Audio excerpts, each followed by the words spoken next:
U.S. President prepares Americans for long borderless Middle East battle. UN peacekeepers held by Al-Qaeda affiliate in Syria reportedly released. Former violinist with tremor regains ability to play while undergoing surgery. And Israel releases video urging students to make Aliyah.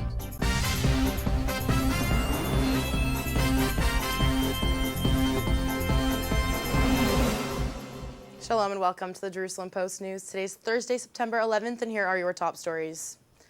On the anniversary of 9/11, U.S. President Barack Obama announced his intention to strike the Islamic State wherever they are in a historic address to the American people on Wednesday night. We continue to face a terrorist threat. We can't erase every trace of evil from the world, and small groups of killers have the capacity to do great harm. That was the case before 9/11, and that remains true today. ISIL is a terrorist organization, pure and simple, and it has no vision other than the slaughter of all who stand in its way.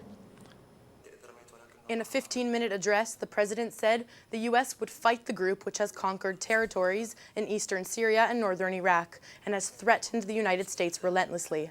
White House officials say the president will now consider all territories in which the organization operates fair game for the U.S. military, including Syria and the entirety of Iraq.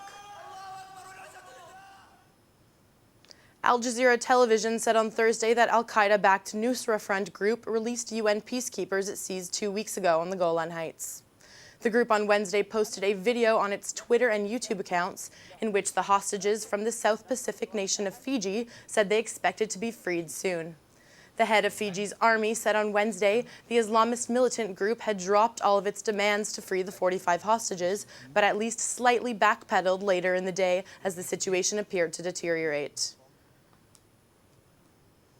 Naomi Elishuv, a former violinist at Lithuania's National Philharmonic Orchestra, had to give up her beloved instrument 20 years ago when she was diagnosed in Tel Aviv's Sourasky Medical Center with essential tremor. After the symptoms began, she learned that there was no medical intervention then that could have reversed it. But on Wednesday, she returned to violin playing while being awake during brain surgery that treated her shaking. A video on YouTube shows the musician playing Mozart as behind a plastic curtain. Sourasky surgeons are painlessly fiddling with her brain to locate the spot that needed to be repaired with deep brain stimulation.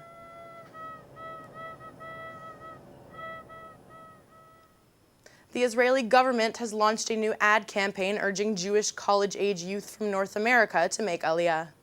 Here can still be somewhere else, a place where the script is still unwritten. A land of milk and honey. This place exists, and if you persist, you'll find your inner Sabra. So come say what's on your mind. Be a part of something bigger. The comical campaign, which was put together by the government's official advertising arm, appeals to young students, promising a, quote, free degree on Uncle Shmuel's tab. And that's all for today. Don't forget to go to jpost.com and check out our Facebook page for more on these developing stories. Until next week, shalom from the Jerusalem Post studio.